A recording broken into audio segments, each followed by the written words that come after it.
samo igraj Hrvatska, volim sve tri boje.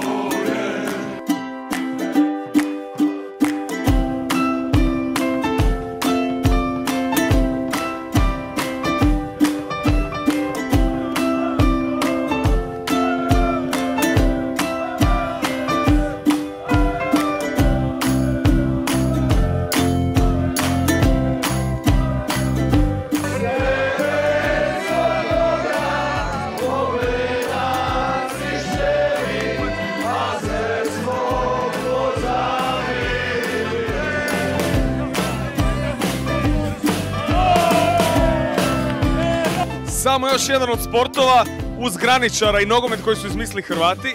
Danas imamo priliku upoznati čovjeka koji je izazvao Peru i rekao da će biti bolji od njega. Peru iz Patrole do gola protiv... Kako se zoveš, brate? Srebro.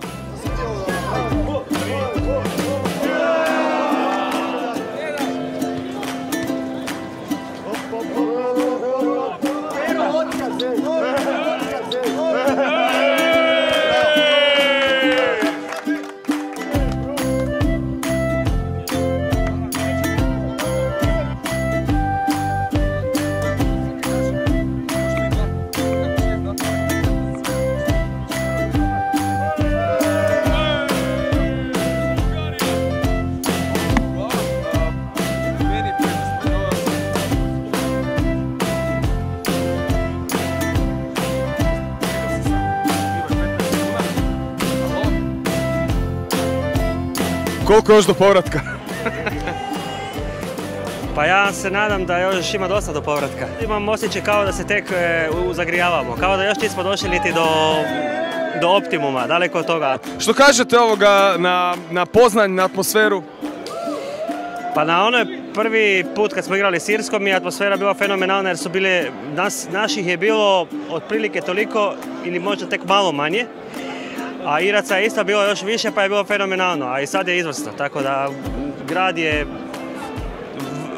baš ono ko stvoren za navijački ambijent. Moja Hrvatska, na dresu s tebe, da ja volim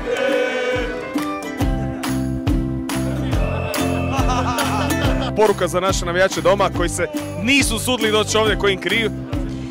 To znači da na četvrtfinale svi moraju doći. Ljudi, Ukrajina je iza ugla.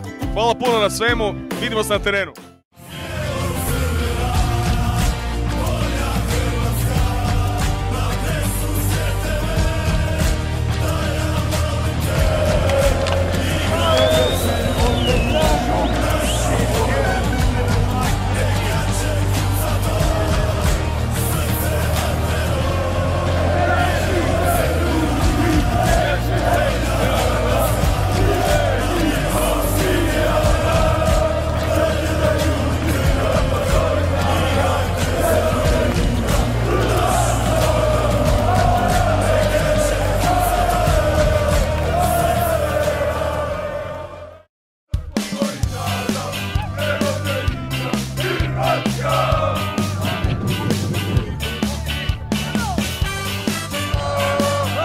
Evo nas, nalazimo se na glavnom trgu u Poznanju gdje je vrlo vesela atmosfera. Nakon remija s Talijanima svi naši navijači dalje su uvjereni u prolaz grupe, pa idemo malo vidjeti, osjetiti dašak te atmosfere i uzeti nekoliko izjava.